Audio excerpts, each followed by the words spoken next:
Welcome students, Vistas book के chapter 1 जो आपके द थर्ड लेवल है उसका हमने आपके लिए हिंदी ट्रांसलेशन उन शानदार ट्रिक के साथ में प्रिपेयर किया है जिसमें हम आपको अंडरलाइन करके और ये चीज़ें भी बताने जा रहे हैं कि कहाँ से क्वेश्चन बनेगा और कौन सा पार्ट आपके लिए चैप्टर में इम्पोर्टेंट है। आइए स्टार्ट करते हैं हिंदी ट्रांसलेशन। उसके बाद में फिर हम इस पूरे चैप्टर की समरी और इसके मोस्ट इंपॉर्टेंट क्वेश्चन आंसर्स मात्र ये एक पैराग्राफ से कंप्लीट करेंगे जिसमें आपके सारे short answer type, long answer type, MCQs, very short answer type सारे क्वेश्चंस कंप्लीट हो जाएंगे। आइए सबसे पहले स्टार्ट करते हैं Hindi translation. The third level के आज की हमने आपके लिए हिंदी ट्रांसलेशन बनाया है। इस पार्ट में आप देखेंगे कि जो चार्ली है वो इसका वर्णन कर रहा है। The presidents of the New York central and the New York new haven and Hartford rail roads will swear on a stack of time tables that there are only 2। मध्य न्यूयॉर्क और न्यू हेवन तथा हार्टफोर्ड रेलवे के अध्यक्ष समय सारणियों के ढेर पर शपथ खाएंगे कि वहां केवल 2 तल हैं। यानी कि लेखक कह रहा है कि ये सब बोल दे कि वहां पर केवल 2 ही तल हैं, तब भी मैं नहीं मानूंगा क्योंकि वो तो कंफर्म है। But I say there are 3 because I have been on the third level of the Grand Central station. लेकिन मैं कहूंगा कि वहां पर 3 तल हैं ग्रैंड सेंट्रल स्टेशन पर क्योंकि मैं वहां जा चुका हूं। अब इतना कंफर्म है वो। Yes, I have taken the obvious step. I talked to a psychiatrist friend of mine, among others. यहाँ पर वो कहता है कि हाँ, मैं एक स्पष्ट कदम बढ़ा चुका हूँ। मैंने अन्य लोगों के अतिरिक्त जो मेरा साइकाइट्रिस्ट है, साइकाइट्रिस्ट का मतलब होता है मनोचिकित्सक मित्र से भी बात की और उसे उसने बताया। I told him about the third level at Grand Central station. मैंने कहा कि भैया वहाँ तृतीय तल भी है ग्रैंड सेंट्रल स्टेशन पर। And he said it was a waking dream which fulfilment. उसने कहा, अब अंडरलाइन करने वाली चीज आ गई है, उसने कहा कि ये दिन में जागते हुए सपना देखने के समान है क्योंकि उसने आगे बताया कि he said I was unhappy that made my wife kind of mad। उसने कहा मैं प्रसन्न था, इसने एक प्रकार से मेरी पत्नी को मेड यानी पागल बना दिया था। But he explained that he meant that the modern world most very most underline कर लीजिए ये लाइंस को, is full of insecurity, fear, war, worry and all the rest of it and that I just want to escape। ये बात विशेष रूप से ध्यान देना। लेकिन उसने ये स्पष्ट किया कि उसका तात्पर्य था कि आधुनिक संसार असुरक्षा, भय, युद्ध, चिंता और ऐसी अनेक बातों से भरा हुआ है और मैं केवल इससे एस्केप करना चाहता हूँ यानी बचकर भागना चाहता हूँ, छुटकारा पाना चाहता हूँ। वेल हू डजंट, अच्छा कौन नहीं चाहता इन टेंशन से बाहर निकलना। Everybody I know wants to escape but they don't wander down into any third level at Grand Central station. हाँ, हर कोई चाहता है, मैं जानता हूँ प्रत्येक व्यक्ति बचना चाहता है, लेकिन वो ग्रैंड सेंट्रल स्टेशन के किसी तीसरे तल में भटकते नहीं है जैसे कि चार्ली भटक रहा है। कहने का मतलब ये है कि ये एक तरीके से हकीकत से बचने का माध्यम बन के रह गया है third level. But that's the reason he said and my friends all agreed. और यही कारण है, उसने कहा और मेरे सारे मित्र सहमत थे। Everything points to it they claimed. हर कोई ये दावा कर रहे थे, सब बातें इसी की ओर इशारा कर रही थी, उन्होंने इस बात का दावा किया। अब देखिए कैसे बचाव का माध्यम में थर्ड लेवल, विशेष ध्यान देना। My stamp collecting for example dates a temporary refuge from reality. मेरा स्टाम्प का कलेक्शन करना हकीकत से एक तरीके से क्षणिक रिफ्यूज यानी शरण में जाना है, बचाव है। Well may be but my grand father didn't need any refuse from reality, लेकिन मेरे दादाजी को तो सच्चाई से हकीकत से बचने की कोई जरूरत नहीं थी। Things were pretty nice and peaceful in his day, उनके ज़माने में तो बहुत शांति थी, वस्तुएं सुंदर और शांतिपूर्ण थी, जैसा मैंने सुना था।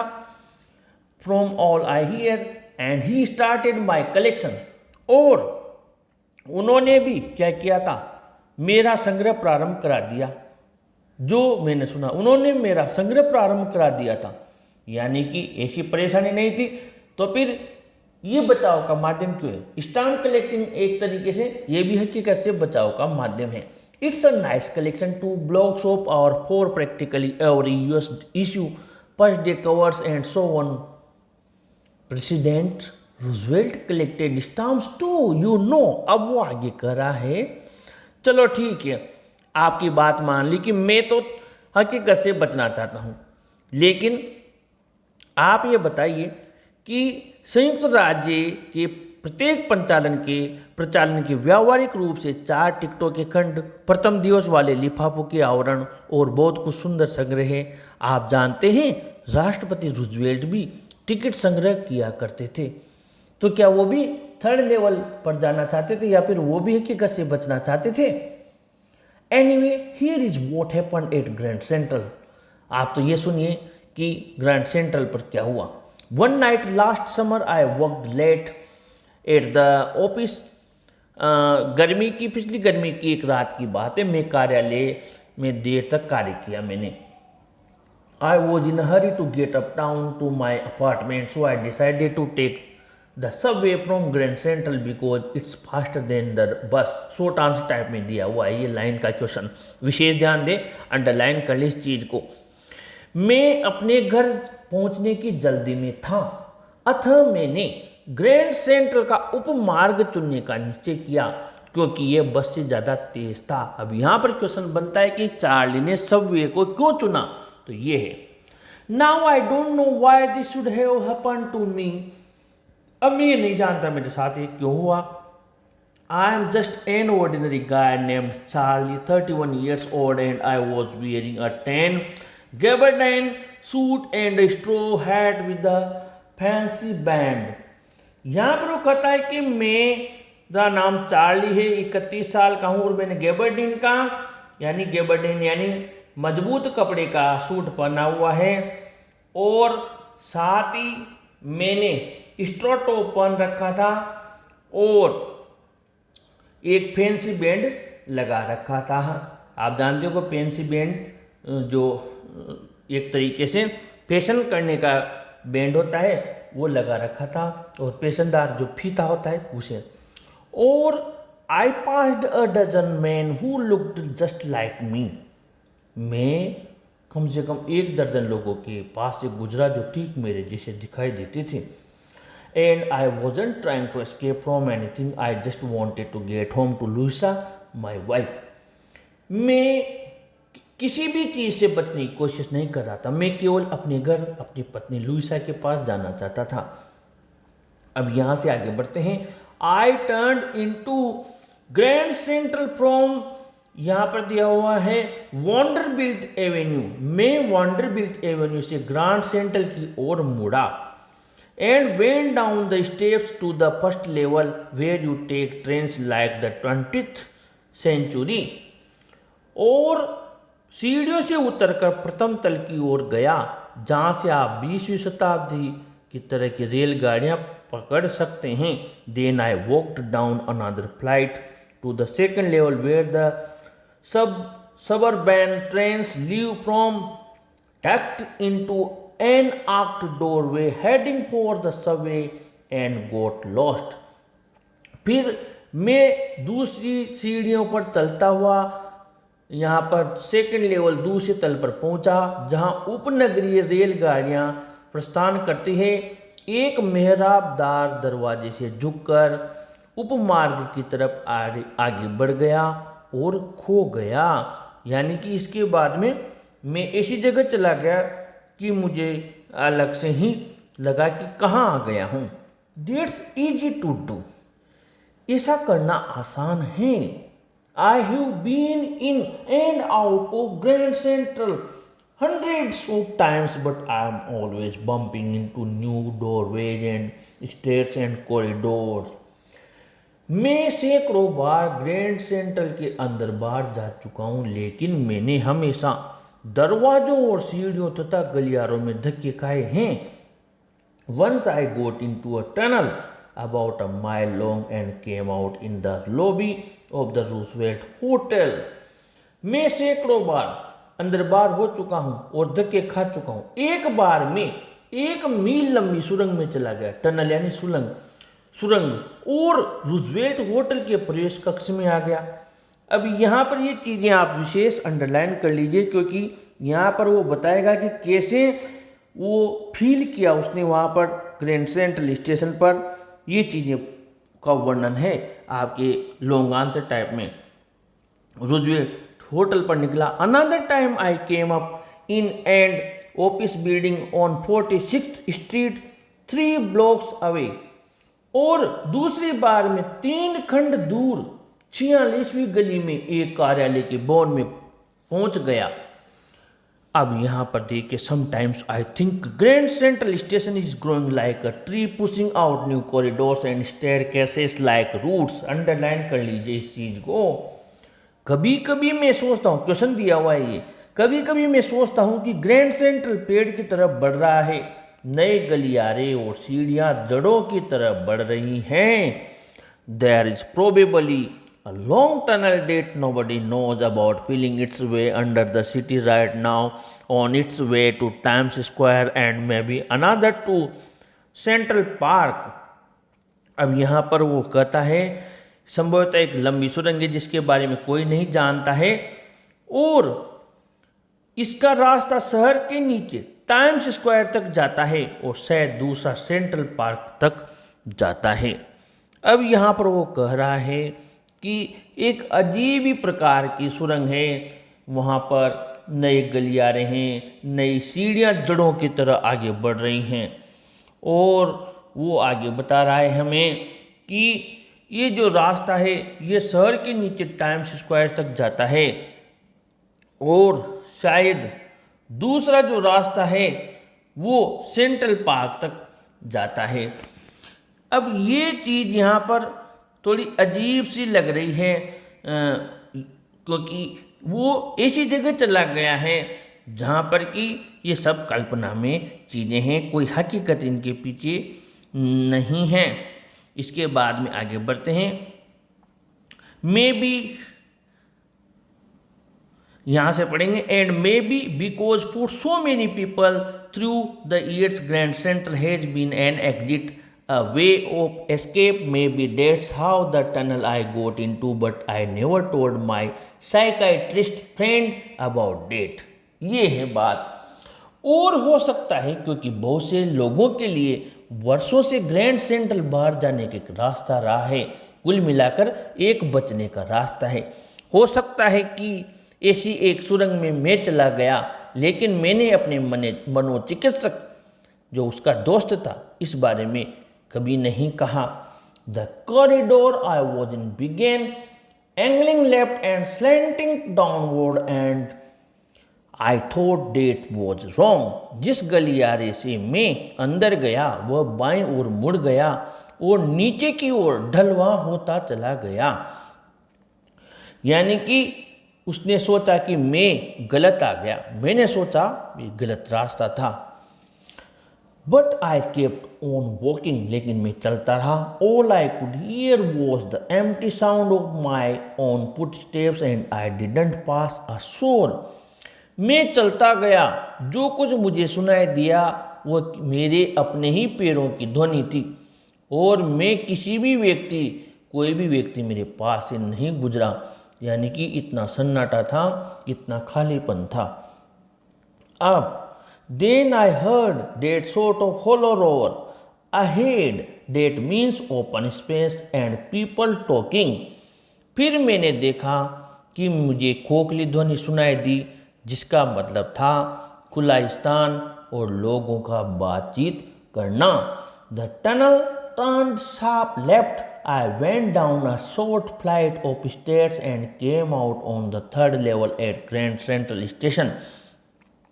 सुरंग तेजी से बाएं ओर मुड़ गई। मैं छोटी सीढ़ियों की ओर नीचे चला गया और ग्रैंड सेंट्रल स्टेशन के तीसरे तल पर बाहर निकल आया। अब यहाँ पर वो क्या कहेगा, for just a moment I thought I was back on the second level but I सा द रूम वॉज स्मॉलर। अभी वर्णन कराए वहाँ क्या देखा, थर्ड लेवल का वर्णन पूछा जा सकता है क्वेश्चन में, इसीलिए जरूर से इसको हाईलाइट कर लीजिए।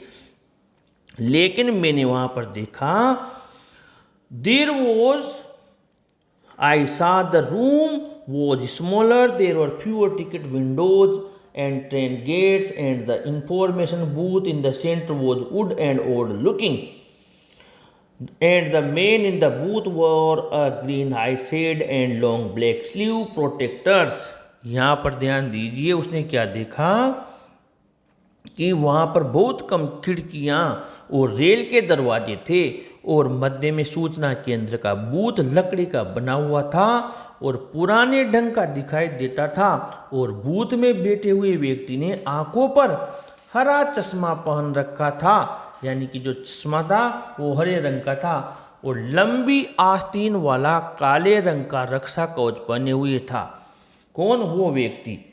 इसके बाद में the lights were dim and sort of flickering, then I saw why they were open, they were open flame gas lights. फिर रोशनी बहुत कम थी और झिलमिला, फ्लिकरिंग यानी झिलमिला रही थी। तब मैंने देखा ऐसा क्यों था, वे खुली लो वाले गैस लैंप थे, यानी गैस लैंप वहाँ पर जल रहे थे। There were brass spittoons on the floor and across the station glint of light caught my eye. वहाँ पर परस्पर पीतल के पीकदान रखे हुए थे और स्टेशन की आर पार मेरी आंखों की मेरी आंखों ने रोशनी की चमक देखी, यानी कि ग्लिंट ऑफ लाइट का मतलब आप समझ जाइए, ग्लिंट यानी चमकना, चमक देखी। A man was pulling a gold watch from his vest pocket. एक व्यक्ति अपनी जेब से एक सोने की घड़ी निकाल रहा था। Snapped open the cover, glanced at his watch and frowned. उसने झटके के साथ इसका ढक्कन खोला और अपनी घड़ी को देखा और फ्राउंड यानी त्योरियां चढ़ा ली। फिर इसके बाद में ही wore a derby hat, a black 4 button suit and a tiny lapels and he had a big black handlebar moustache. फिर यहाँ पर उसने एक डर्बी टॉप, एक काला 4 बटन वाला सामने से मुड़ा हुआ सूट पहन रखा था और उसकी बड़ी नोकदार काली मूछें थी। यहाँ पर हैंडल बार माउस्टेज का मतलब है, मस्टेज का मतलब नोकदार मूछें, यानी कि तीखी मूछें थी उसकी, उस व्यक्ति की मस्टेज यानी मूछें। Then I looked around and saw that everyone in the station was dressed like 1890 something. तब मैंने आसपास देखा तो मैंने देखा प्रत्येक व्यक्ति ने 1890 जैसी वहाँ पर पोशाक पहनी हुई थी। I never saw so many beards. मैंने इतने सारे बियर्ड्स, दाढ़ी वाले कभी नहीं देखे थे। साइड बर्न्स यानी गलमुच्छे कभी नहीं देखे थे। और and fancy moustaches in my life, और फैंसी यानी जो हम कल्पना ही नहीं कर सकते ऐसी मूछें थी, बिल्कुल अलग, कल्पना से परे लंबी नोक वाली मूछें कभी नहीं देखी थी। A woman walked in through the train gate. She wore a dress with leg of mutton sleeves and skirts to the top of her high-buttoned shoes. मैंने देखा एक महिला भी वहाँ से निकली जो रेल के द्वार से चलकर आई। उसने भेड़ की टांग जैसी आस्तीन वाली ड्रेस, भेड़ की टांग जैसी, देखिया लेग ऑफ मटन ऐसी आस्तीन वाली ड्रेस और ऊंचे बटनदार जूतों के ऊपर स्कर्ट घघरी पहन रखी थी। ऐसी महिला वहाँ पर आई। आई कोट अ ग्लिम्स, फिर यहाँ से आगे, back of her out on the tracks I quote a glimpse of a locomotive, a very small courier and Ives locomotive with a funnel shaped stack, and then I knew।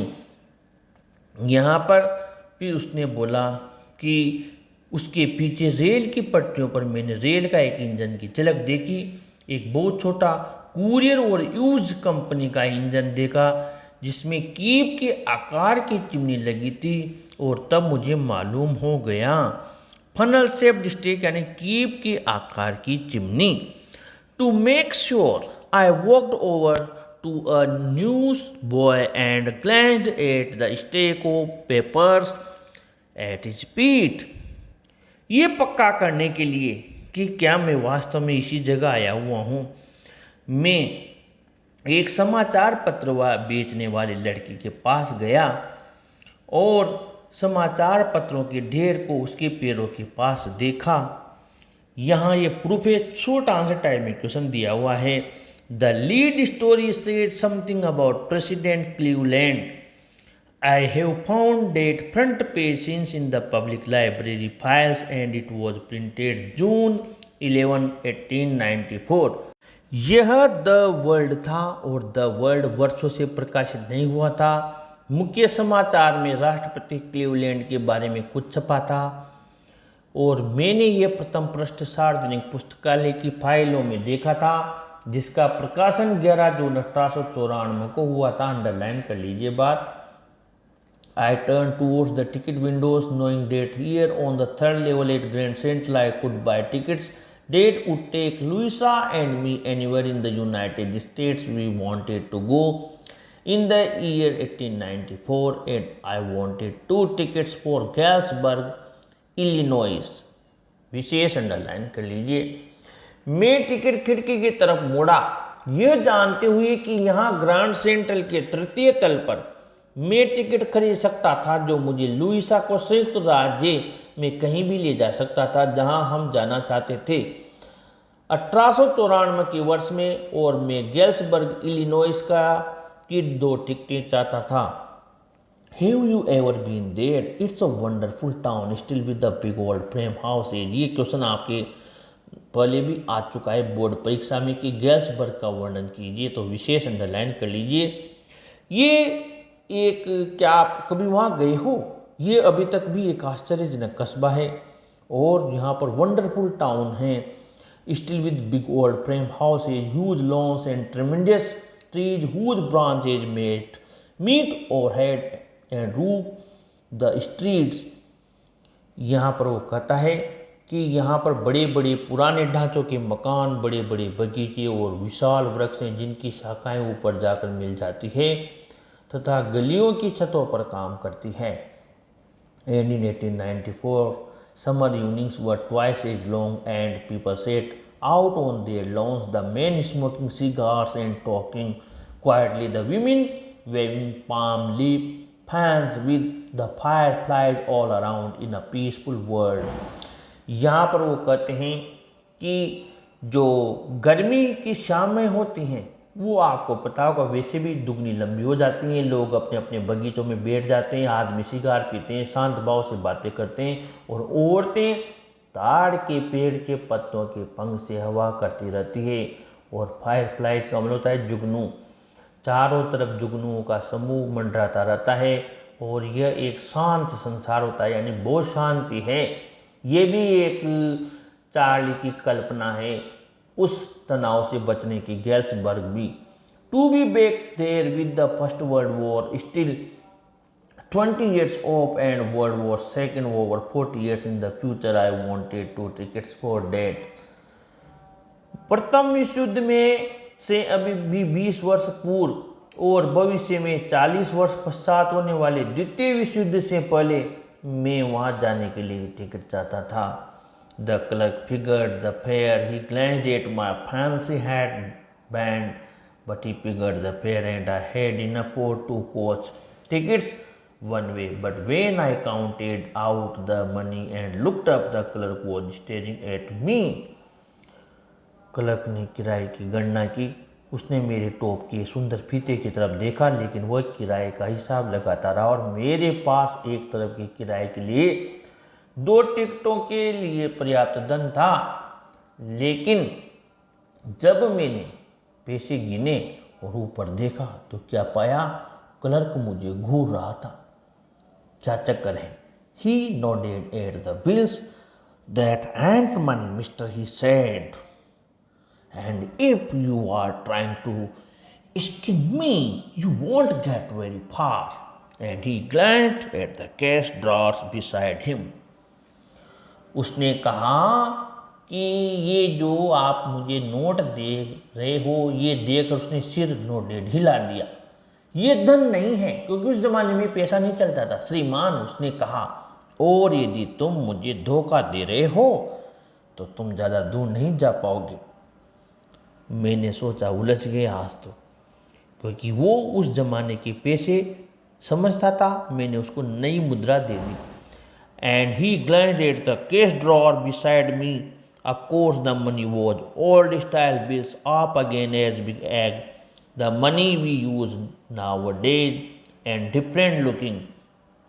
फिर उसने क्या किया, उसकी जो पास में अपने बगल में रोकड़ की दराज को देखा। वास्तव में धन पुराने किस्म के नोटों के शक्ल में था, जो आकार में आजकल के नोटों से आधे थे। यानी अभी बड़े नोट चलते हैं और बिल्कुल भिन्न दिखाई देते थे।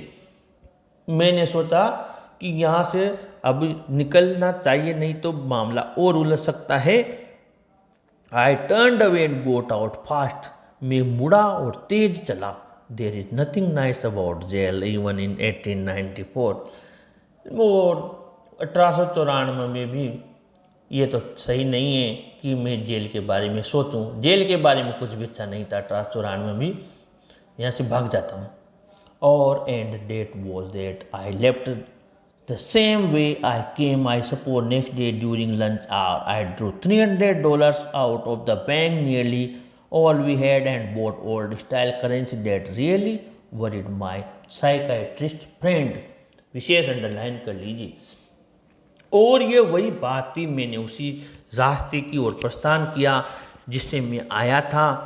मैं मानता हूँ कि दूसरे दिन दोपहर के भोजनावकाश में मैंने बैंक से $300 निकलवाए।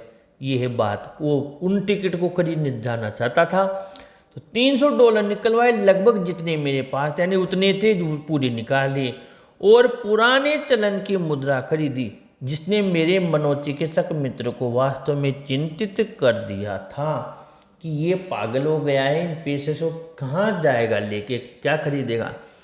You can buy old money at almost any coin dealers but you have to pay a premium.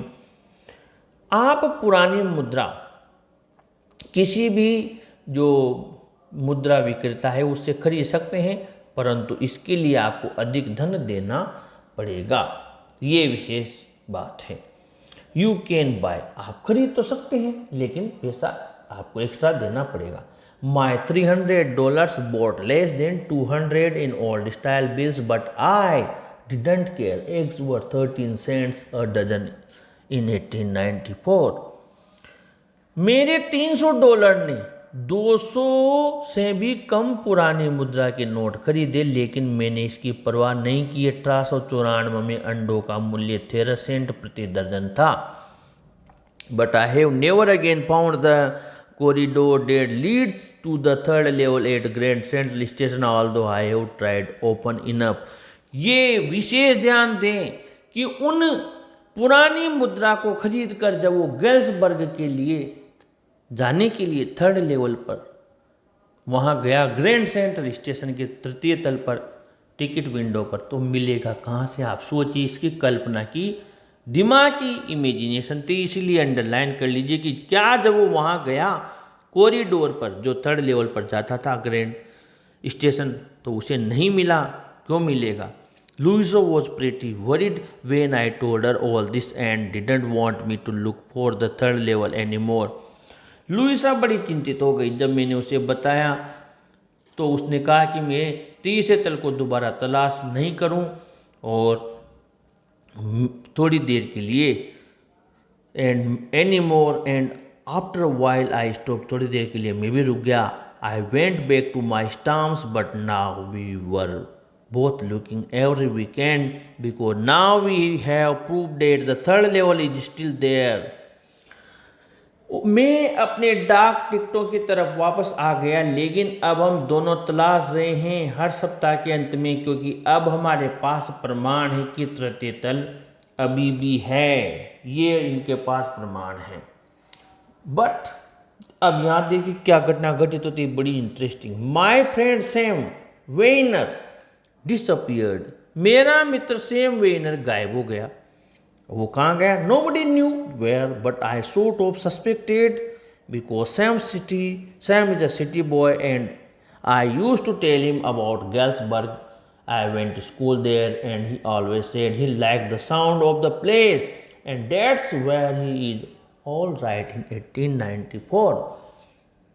कोई नहीं जानता कि कहाँ गया, लेकिन मुझे पक्का इस बात में संदेह था क्योंकि सैम एक शहरी लड़का है और मैं उससे गैल्सबर्ग के बारे में कहा करता था. वहाँ मैं स्कूल जाता था और वो हमेशा कहा करता था कि वो उस स्थान की आवाज़ को पसंद करता था और वह वहीं है बिल्कुल ठीक 1894 में. यानी उसका मित्र भी इसकी बातों में आ गया और वो भी एक तरीके से जो लोग बचाव का माध्यम ढूंढते हैं तनाव से बचने के लिए, वो भी गैल्सबर्ग जैसे काल्पनिक स्थान पर खो चुका है, जा चुका है. इसको समझाते समझाते स्वयं भी मनोरोगी बन गया. Because one night fussing with my stamp collection I found well do you know what a first day cover is. अब ये क्वेश्चन है शॉर्ट आंसर टाइप में, क्योंकि एक रात की बात है जब मैं अपने टिकट संग्रह को उत्सुकता से देख रहा था, मैंने पाया. अच्छा, क्या तुम जानते हो कि प्रथम दिवस का आवरण लिफाफा क्या होता है? When a new stamp, underline कर लीजिए, वेरी वेरी मोस्ट है. When a new stamp is issued stamp collectors buy some, यानी कि जब एक नया स्टाम्प इशू कर लिया जाता है तो स्टाम्प कलेक्टर्स कुछ खरीद लेते हैं and use them to mail envelopes to themselves on the very first day of sale and the postmark proves the date. The envelope is called a first day cover. They are never opened. You just put blank paper in the envelope. अब यहाँ पर कहता है जब एक नया डाक ticket जारी होता है तो टिकट खरीदने वाले संग्रहकर्ता खरीद लेते हैं और उन्हें बिक्री के प्रथम दिन ही अपने पते के लिफाफे पर लगाकर डाक में डाल देते हैं. वो कहाँ आएगा? स्वयं के. और डाक की मोहर तिथि को प्रमाणित कर देती है. ये लिफाफे प्रथम दिवस का लिफाफा कहलाता है. ये कभी खोले नहीं जाते और इस लिफाफे में आप पूरा कागज रखते हैं क्योंकि वो घूम फिर कर आना आपके पास ही है. That night among my oldest first day covers I found one that shouldn't have been there but there it was there because someone had mailed it to my grandfather at his home in Gainsburg. उस रात को मेरे प्रथम दिवसीय डाक ticket के लिफाफों में मुझे एक लिफाफा ऐसा मिला जो वहाँ नहीं होना चाहिए, लेकिन वो वहाँ था. ये वहाँ था क्योंकि किसी ने इसे मेरे दादाजी को उनके घर पर गेल्सबर्ग में डाक से भेजा था और ये बात लिफाफे पर लिखा हुआ पता बता रहा था. ये चीज उसमें आ गई. And it had been there since July 1894. और ये जुलाई 1894 से वहाँ था. The postmark show that, ये जो डागर की मोहर थी बताती थी. And I didn't remember it at all. The stamp was a 6 cent dull brown with the picture of President Garfield. और ये देखिए कि मुझे इससे बिल्कुल याद नहीं रहा है. डागर की ये मोहर बताती थी फिर भी मुझे ये बिल्कुल याद नहीं रहा. लिफाफे पर 6 सेंट का डाक टिकट था और हल्की बूरी, और इस पर राष्ट्रपति गारफील्ड का चित्र लगा हुआ था. Naturally when the envelope came to grandad in the mail it went right into his collection and stayed there till I took it out and open it. जब उन्हें मिला होगा दादाजी को तो सीधा उनके संग्रह में चला गया और वहीं पड़ा रहा जब तक मैंने इसे बाहर निकाल कर खोला नहीं. The paper inside wasn't blank, it red. जो हम तो वैसे कागज खाली की बात कर रहे थे, लेकिन इसमें कागज खाली नहीं था, इस पर कुछ लिखा था। देखिए मैं पढ़ के बताता हूँ। ये तो है 1941 941 विलार्ड स्ट्रीट, गैल्सबर्ग, इलिनॉइस, 18 जुलाई 1894। Charlie, I go to wishing that you were right, then I go to believing you were right, and Charlie it's true, I found the third level. Charlie, मैं आशा करने लगा हूं कि तुम ठीक थे, तब मैं विश्वास करने लगा कि तुम ठीक तो। और चार्ली, यह सत्य है, मैंने तीसरा तल तलाश कर लिया है। I found the third level, I have been here 2 weeks, and right now down the street at the gully someone is playing a piano and they are all out on the front porch singing Sing Nally Home। मैं यहाँ 2 सप्ताह से हूँ और इस समय गली में नीचे डेली के घर में कोई पियानो बजा रहा है और वे सब आंगन के बाहर दहलीज पर ये गाना गा रहे हैं, Sing Nally Home। And I'm invited over for lemonade। Come back, come on back, Charlie and Louisa, keep looking till you find the third level, it's worth it, believe me। और मुझे नींबू का शिकंजी या शरबत पिलाने का बुलावा आया है। वापस आ जाओ चार्ली और लुइसा, तलाश करते रहो जब तक तुम्हें तीसरा तल न मिले। ये खोजने लायक है, मेरा विश्वास करो। The note is signed Sam, और सैम के हस्ताक्षर थे। मुझे नॉलेज ज्ञान दे रहा था, स्वयं क्या हुआ, स्वयं पागल हो गया, ऐसी जगह चला गया जो कि कल्पना का स्थान है। At the stamp and coin store I go to, I found out that Sam bought $800 worth of old style currency. अब मैंने जब पैसे निकाले तो वो चिंतित हुआ था। अब उस खुद की दशा देखिए। मैं जिस डाक टिकट और सिक्कों की दुकान पर गया, मैंने पाया सैम ने लगभग $800 मूल्य की पुराने ढंग की मुद्रा खरीदी थी। Dad ought to set him up in a nice little happy and grand business। He always said that's what he really wished he could do। उससे वह भूसे, चारे और अनाज का छोटा मोटा अच्छा व्यवसाय कर सकता था। वो हमेशा कहता था कि उसकी यही इच्छा करने की थी। And he certainly can't go back to his old business। और वह निश्चय पूर्वक अपना पुराना व्यवसाय नहीं कर सकता था, क्योंकि पूरा पैसा तो उसने निकाल लिया। Not in Galesburg, Illinois in 1894, his old business, why Sam was my psychiatrist। 1894 में गेल्सबर्ग इलिनॉइस में तो बिल्कुल नहीं। उसके पुराने व्यवसाय का क्या हुआ, क्यों सेम मेरा मनोचिकित्सक था, बेचारा मेरी वजह से स्वयं मनोरोगी हो गया। इस प्रकार ये कहानी यहाँ पे समाप्त होती है।